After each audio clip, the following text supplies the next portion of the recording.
Shalom Pak dan teman-teman. Di video ini kami dari PON 5 mengambil subtema yang berjudul Kristus sebagai tameng mengalahkan dosa guna mengembangkan profesionalitas perawat Kristiani di era saat ini.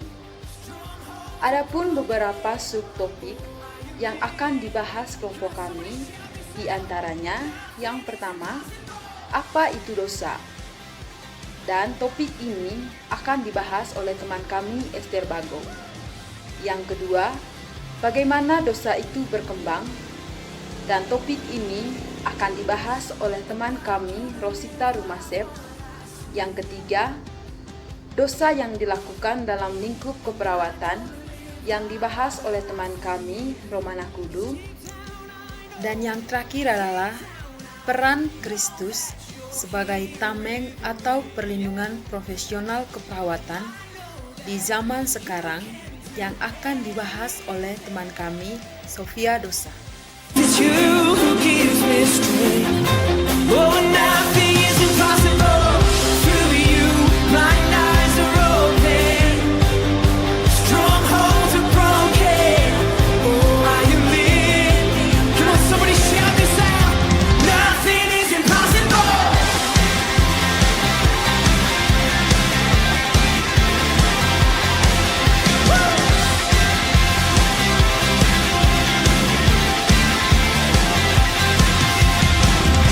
I'm not gonna live by what I see.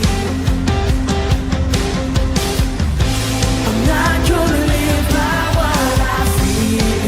'Cause deep down I know, deep down. Dosa merupakan tindakan pemberontakan terhadap Allah dengan melanggar semua peraturan yang telah ditentukan oleh Allah.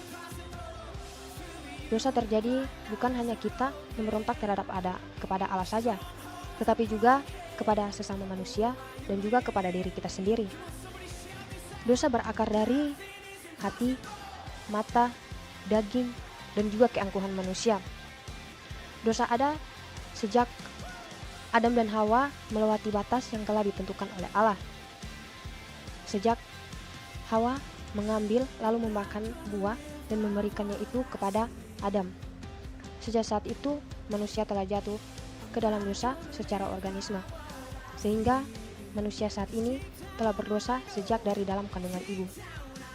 Nah, ada beberapa teori yang mendukung penyebaran dosa, antara lain yang pertama adalah teori Tertullius yang menyatakan bahwa Adam merupakan kepala dari seluruh umat manusia.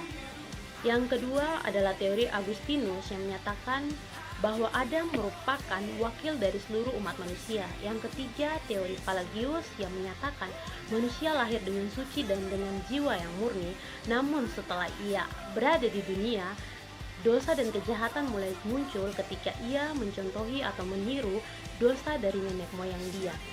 Yang keempat adalah teori Thomas Aquinas yang menyatakan manusia tersusun dari organisme.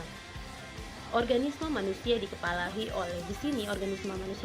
oleh Adam, di mana Adam telah berbuat dosa dan organisme selanjutnya, keturunan Adam, telah berada di dalam dosa. Yang kelima adalah teori John Calvin atau yang sering dikenal dengan teologi federal, yang menyatakan bahwa Adam adalah wakil dari seluruh umat manusia, mewakili teori Agustinus yang kedua tadi. Dan ketika Adam melakukan pelanggaran dalam kontrak kerjanya bersama Allah, maka Adam siap menerima konsekuensi berupa dosa. Nah, dosa itu yang telah berada di dalam lingkup keturunan Adam. Jadi setiap umat manusia yang merupakan keturunan Adam telah berdosa. Ada beberapa universalitas dosa di dalam Alkitab, antara lain tidak ada manusia yang tidak berdosa, tidak ada manusia yang berbuat baik secara sungguh-sungguh, semua manusia najis, manusia berdosa semenjak masih di dalam kandungan ibu, manusia sering melakukan kejahatan, manusia cenderung mengikuti hati manusia untuk berbuat jahat, manusia bersalah dalam berbagai hal. universitas dosa secara umum ada 3. Yang pertama, sejarah agama atau pemberian sesajian, pendirian mesbah kafir yang bertujuan untuk melepaskan dari kejahatan, menunjukkan bahwa manusia sadar akan dosa. Plato yang menyatakan bahwa orang berbuat salah ketika mereka mengikuti selera atau nafsu, bukan dikendalikan oleh intelektualnya. Yang ketiga adalah Immanuel Kant yang menyatakan dalam diri manusia ada suatu kejahatan radikal yang secara pasti memimpin manusia untuk selalu berbuat jahat. Mengetahui tentang dosa setelah pembahasan materi bersama Bapak bahwa dosa dapat dilakukan secara individu ataupun secara berkelompok yang disebut dengan dosa sosial. Di dalam lingkungan keperawatan dapat kita temukan berbagai bentuk pelanggaran dan dosa yang dilakukan oleh tenaga kesehatan, terlebih khusus perawat itu sendiri. Dosa yang dilakukan oleh perawat seperti kelalaian dalam pemberian asuhan keperawatan, seperti pemberian obat, treatment, atau dosa seperti mengabaikan pasien yang tengah membutuhkan pertolongannya. Tak sedikit perawat yang berbuat demikian karena berbagai alasan. Kita perlu tahu bahwa ada 8 kode etik di dalam keperawatan. Yang pertama adalah autonomi atau mandiri. Kesalahan atau dosa yang dapat dilakukan perawat berkaitan dengan kode etik ini adalah seperti keadaan sebenarnya pasien tidak baik-baik saja, terdapat gangguan, akan tetapi karena perawat ini malas memberikan perawatan atau karena hal lain, perawat mengatakan bahwa si pasien ini berada dalam kondisi yang baik-baik saja atau si pasien ini sehat. Kemudian yang kedua ada beneficence atau berbuat baik. Salah satu dosa yang dibuat adalah perawat tidak memberikan arahan dan nasihat pola hidup yang benar, contohnya pada pasien dengan gangguan jantung. Padahal harusnya perawat memberikan nasihat dan informasi agar pasien dapat meminimalisir penyakitnya dan menerapkan pola hidup yang benar, pola hidup yang sehat. Yang ketiga ada justice atau keadilan. Contoh dasar seperti perawat lebih memilih merawat pasien dengan keadaan finansial yang baik atau orang yang mampu dibandingkan pasien yang hanya mampu membayar dengan BPJS saja. Yang keempat adalah non-malfeasance atau tidak merugikan. Contoh dosa yang dilakukan adalah seperti perawat tidak memberikan obat tepat pada waktunya karena ia lalai, jadinya si pasien ini tidak mendapatkan obat yang seharusnya ia dapat sehingga menimbulkan mungkin penyakit baru lagi. Kemudian ada veracity atau jujur, contohnya seperti dokter meminta perawat A untuk tidak memberitahukan kematian suami dari Nyonya B misalnya karena kecelakaan. Pada saat ini perawat dihadapkan dengan konflik kejujuran. Yang keenam ada fidelity atau menepati janji.